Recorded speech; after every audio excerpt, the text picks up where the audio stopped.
Welcome everyone, Chef Ivorito here. Today we are going to demonstrate how to do fabrication on flatfish. And when I talk about flatfish, I usually break them down into shapes. I like to refer to them as diamond shapes, disc shaped, and oval shapes. If we talk about an oval, kind of an extended circle, kind of round in the face, rounded tail, oval-like body. If we talk about a disc, it's like if you trimmed off the fins, it's round like a plate. And then here we have kind of diamond shape. It would come to a pointy face, to pointed fins, back to a pointed tail. When we cut flatfish, first thing we need to do is locate the lateral line. And that line quite simply runs up roughly the middle of the fish. There's an odd little bend in it. Then we're going to cut along the lateral line to the spine. We're going to release the fillet from the spine and then release the fillet from the frame. And I'm going to demonstrate that step by step. The first thing I need you to do is make sure your fish is clean and dry. And we're going to take the length of the knife, the whole blade, put it on the lateral line, extend it so the tip is past the gut cavity, avoiding this bend. This line is above the spine and the spine doesn't bend. Then we're going to cut down the lateral line, not to the left of it, not to the right of it, all the way through the tail. Ideally, follow through, you split the tail. I would love for you to run your fingers through here, feel for the spine. If you feel it, great. If you don't, go a little deeper. If you think of the spine like a cylinder and you're on top of the frame, this will feel fairly reminiscent of a speed bump. You only feel half the cylinder. So I can feel it. I'm right-handed. I like to cut towards me to have more control. So this is the fillet I'll be taking off. I'll take my knife tip, I'll put it against the spine on the side I'm going to cut, angle at about a 45-degree angle, and I'll hear the fillet releasing from the spine. Sounds like a little xylophone. One cut should suffice. Then, working away from me, I'm going to flex nicely against the spine for maximum yield, scoop under the fillet, and come out. The knife will come out on top of the fins because those bones lead all the way to the spine. So make sure your hand is not in that general vicinity. I like to lift on a larger fillet, the fillet out of the way of the blade with each cut so I can see what I'm doing. There's a little bit of the collarbone here, so I'm going to cut around that. And I'm going to keep tracing the bones and riding on top of them for a maximum yield. Here we have what's referred to as a quarter fillet. There's 4 quarter fillets, 4 quarters make a whole. To do this side, as opposed to cutting away from myself, I'm going to gently spin the fish around. I'm going to start in the tail this time and release the fillet off the spine towards me. And I'm going to release the fillet off the frame away from me. So once again, flex, flatten out, flex, flatten out. Here in class, when we have the fillets off, I think it's easiest for you to start to rebuild the fish, and you'll see shortly why. I can assess my work, look at the spine, there's no meat left on it. I can look at the ribs, there's no meat left on it. And my number one rule of clean, dry board, clean, dry fish, we're going to wipe off any excess moisture so when I turn this over, it doesn't slide. Always pick fish up by the heads, never by the tails. Gently lay it away from you once again. Locate the lateral line, avoid the bend. Knife on the line, come down, all the way through the tail, release it off the spine, working towards you, and then taking it off the frame, away from you. If you can get some of the tail in there, that's great for later when we go to skin it. Gives you something to hold on to. Each cut, I'm moving my knife up about 2 to 3 inches. I'm working in smaller, more manageable pieces. Makes my life a little easier.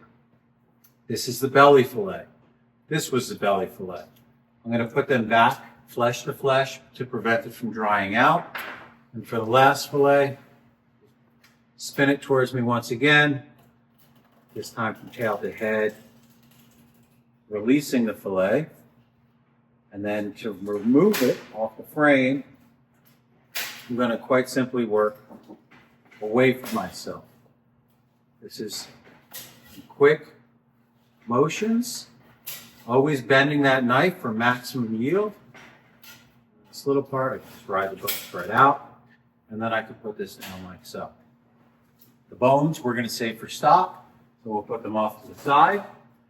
All right, so for skinning, with flatfish, you might notice you have some of the fins attached to the fillet, so we're going to run our fingers simply between the fillet and the fin.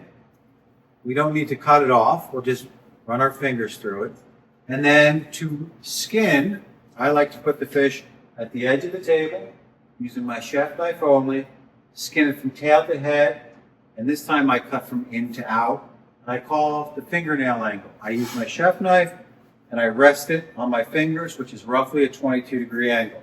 So I come in, wiggling my knife. When I have enough room, hold the skin, wiggle the skin, wiggle the fillet. Double check your work. There's no meat left behind. It's a good angle. If you lose it, put your fingers back down. You have a built-in angle finder. Cut a few inches, double check again. If you lose your angle, put it down. Eventually, through repetition, you'll get the muscle memory and the fine motor skills. I like to keep moving my hand behind the back of the blade and choking up, which gives me ultimately more control. When taking off the skin, you'll notice that there's little to no meat left behind. My fins come off. You could hit that with charcoal and a blowtorch and a nice little sashimi addition. And then you have a perfectly clean fillet with a little bit of silver left on. That would be a very nice skin fillet. Let me show you some common mistakes I see in class. If I come in the tail and I see some meat left behind, some people tend to keep cutting. They see meat and then they overcompensate. Uh-oh, I cut through the skin. Please do not start in front of it here. You will lose all that fillet. What I would like to see you do is gently turn it over, tighten up the skin, and kind of just slide your knife underneath it, maybe slightly angled up into the skin. Think about skinning. Our knife is always into the skin. So here it's down. Here it would have to be up for a good yield, just till you have enough for a little flap or a little tab. And then you can get in there again and keep checking your work every couple of inches until you make sure you're good. Here's the second mistake. Someone's going along, they don't move up, they feel their knife lifting, and uh-oh, it happened again. There's a little tab left there. If you have this much, it's not worth it to make a flap and then remove it. At this point, I would say this is like cleaning silver skin on a land-based animal. Slide your knife in there, angle it into the skin, come out one way, just clean it off the skin upside down and the other, and then you have your fillet. Get rid of our skin just a little quicker. Once again, for a little reinforcement, separate the fins, take our knife, come in, wiggle, wiggle, wiggle, check. I'm very happy with that. My knife is always in contact with the skin. The skin is always in contact with the table. I never lift it off. I'm not in the air. I'm on the table. Discard the skin, double check, beautiful. Remove fins, save for alternate uses. But if we were to poach this, saute it, fry it, it would have a different texture, and we do not want that. We'll line up our two dorsal fillets. If you have any bones left behind, I like to get underneath them as thin as I can, shave them off so you don't give anyone a surprise on their entree plate, and then skin away. Once you have all four fillets, we'll transfer them to a sheet pan, we'll reserve them, send them off to another kitchen, and use them later. And there you have halibut.